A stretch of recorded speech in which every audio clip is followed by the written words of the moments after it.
English ল্যাবের পক্ষ থেকে সকলকে জানাই আন্তরিক শুভেচ্ছা এবং অভিনন্দন। প্রিয় শিক্ষার্থী বন্ধুরা, আজকে ক্লাস নেব ট্যাগ কোশ্চেন সম্পর্কে। ট্যাগ কোশ্চেনের ক্লাসগুলো ধারাবাহিকভাবে লেকচার 1, লেকচার 2, লেকচার 3, লেকচার 4, 5 এভাবে মোট 4টা থেকে 5টা লেকচার যাবে। তোমরা লেকচারগুলো 1 বাই 1 দেখে নেবে, আশা করি উপকৃত হবে। তো প্রথমে আমরা জেনে নেব ট্যাগ কোশ্চেন এর প্রকারভেদ।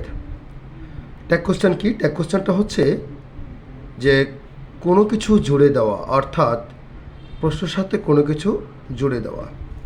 এই ট্যাগ কোশ্চেনকে ভাগ করা হয়েছে দুই ভাগে। একটা হচ্ছে পজিটিভ ট্যাগ, আরটা হচ্ছে নেগেটিভ ট্যাগ। তাহলে পজিটিভ হলে নেগেটিভ করতে হবে, নেগেটিভ হলে পজিটিভ করতে হবে। যখন তোমার কাছে কোনো কোশ্চেন থাকবে, তুমি মাথায় রাখবে যে যদি আমার কোশ্চেনটা পজিটিভ হয় তাহলে নেগেটিভ করতে হবে, নেগেটিভ হলে পজিটিভ করতে হবে। প্রিয় শিক্ষার্থী বন্ধুরা, ট্যাগ কোশ্চেন করার জন্য 3টি কথা খুব ভালো করে মনে রাখতে হবে। তোমার কাছে যখন কোশ্চেনটা থাকবে, তোমাকে প্রথম কাজ করতে হবে সেন্টেন্সটা নেগেটিভ না পজিটিভ সে বিষয়ে জানতে হবে আগে। কারণ প্রথমে বলেছি যে পজিটিভ হলে নেগেটিভ, নেগেটিভ হলে পজিটিভ করতে হবে।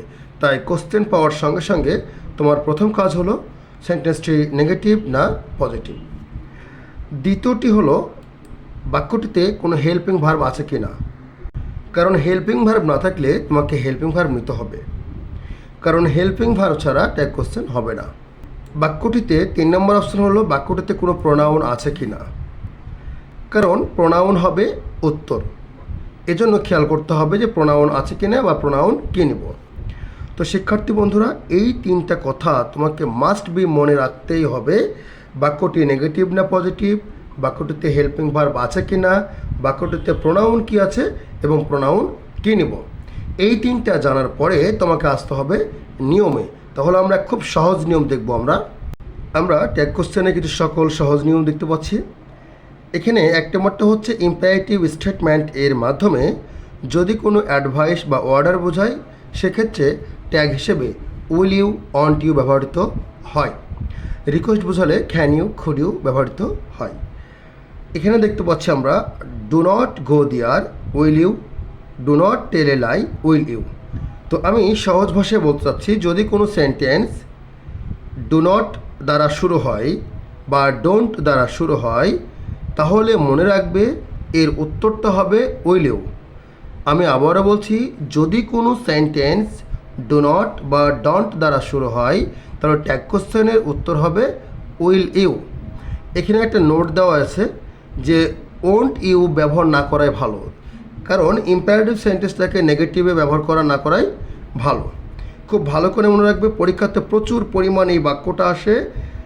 ডন্ট বা ডু নট থাকলে তোমাকে উইল ইউ নিতে হবে। এবারে আমরা আসি 2 নম্বর বাক্যতে। লেটস অথবা লেট আস যুক্ত কোনো ইম্পারেটিভ সেন্টেন্সকে প্রপোজাল বোঝায়, তাহলে ট্যাগ কোশ্চেন করার সময় শ্যালোই নিতে হবে।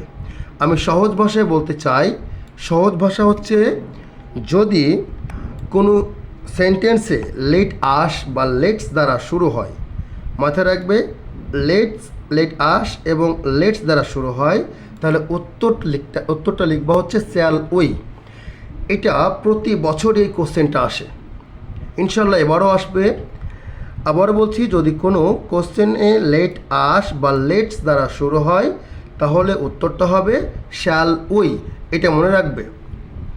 3 নম্বর বাক্য হচ্ছে যদি লেট আস লেটস বাদে লেট দ্বারা আদার্স কোনো বাক্য থাকে, যেমন let him, let her, let they বা লেট দেম, যদি এরকম কিছু থাকে, লেট আরমান ইত্যাদি দিয়ে যখন কোনো বাক্য শুরু হবে, তখন তার উত্তর হবে উইল ইউ। যেমন আমরা এখানে 2টা বাক্য দেখতে পাচ্ছি, লেট আরমান, লেট হার। এখানে 2টো বাক্য দেখতে পাচ্ছি আমরা। দুটোতে এখানে লেট আস বা লেটস কোনো কিছু নাই। তো লেট দিয়ে যদি অন্য কোনো অবজেক্ট থাকে, অর্থাৎ লেট আস লেটস বাদে অন্য যে কোনো কিছু থাকলে তুমি উত্তর করবা হচ্ছে উইল ইউ দিয়ে। কি দিয়ে? উইল ইউ দিয়ে। মনে রাখবে যে লেট আস বাদে লেট দিয়ে আদার্স যেই অবজেক্ট থাকুক না কেন, তোমাকে করতে হবে উইল ইউ দিয়ে। এবার আমরা দেখতে পাচ্ছি there is, there R, there was, there were দ্বারা যদি কোনো সেন্টেন্স থাকে, তখন তুমি খেয়াল করতে হবে সেন্টেন্সটা নেগেটিভ না পজিটিভ, দুইটা দিক খেয়াল করবা। যদি পজিটিভ হয় নেগেটিভ করতে হবে, নেগেটিভ হলে পজিটিভ করতে হবে। এখানে একটা বাক্য দেখতে পাচ্ছি আমরা, there is something wrong with him. তো বন্ধুরা এই বাক্যটা কিন্তু পজিটিভ সেন্টেন্স, তাহলে আমরা নেগেটিভ করব। যেহেতু পজিটিভ, তাহলে এই যে এখানে হেল্পিং ভার্ব আছে ইজ, এটাকে আমরা ইজেন্ট করে নেব। ইজ নট করা যাবে না, ইজেন্ট করব। এবার প্রোনাউন কী নেব? প্রোনাউন হচ্ছে এখানে দেয়ার আছে, দেয়ারই প্রোনাউন হবে। এই জায়গাতে আমরা দেখতে পাচ্ছি দে আর 3 big rooms in our school library. এই বাক্যটাও কিন্তু পজিটিভ বাক্য। এখানে সাহায্যকারী ভার্ব হচ্ছে আর আছে, এটাকে নেগেটিভ করব, আরেন্ট করব, এবং প্রোনাউন নিব হচ্ছে দেয়ার। 5 নম্বর নিয়ম হচ্ছে যদি কোনো সেন্টেন্স ইট ইজ, ইট ওয়াজ বা ইট হ্যাজ দ্বারা শুরু হয়, তাহলে এটাকে ট্যাগ কোশ্চেন করার সময় আমাদের অবশ্যই খেয়াল রাখতে হবে যে বাক্যটা নেগেটিভ না পজিটিভ, পজিটিভ না নেগেটিভ। এখানে দেখতে পাচ্ছি yes it is our duty to study in a disciplined way. তাহলে এখানে দেখো এই বাক্যটা পুরোটা হচ্ছে পজিটিভ বাক্য, তাহলে এই বাক্যটাকে আমাকে নেগেটিভ করতে হবে। তো নেগেটিভ করার জন্য এখানে সাহায্যকারী ভার্ব আছে ইজ, তাহলে ইজেন্ট নিব, আর প্রোনাউন হিসেবে ইট আছে, ইট নিব। 2 নম্বর এক্সাম্পল হচ্ছে it is fairly a recent invention. বন্ধুরা এখানেও এটা হচ্ছে পজিটিভ সেন্টেন্স, তাহলে নেগেটিভ করার জন্য ইজ নিব, ইজেন্ট, আর প্রোনাউন হচ্ছে ইট, তাহলে ইজেন্ট ইট হবে। তো শিক্ষার্থী বন্ধুরা সবসময় মাথায় রাখবে যে সেন্টেন্স নেগেটিভ পজিটিভ তো অবশ্যই দেখতে হবে। এভাবে আগামী দিন লেকচার 2 দিব, তো লেকচার 1, 2, 3 এভাবে পুরো লেকচারটা যাবে, তোমরা দেখবে, আশা করি উপকৃত হবে।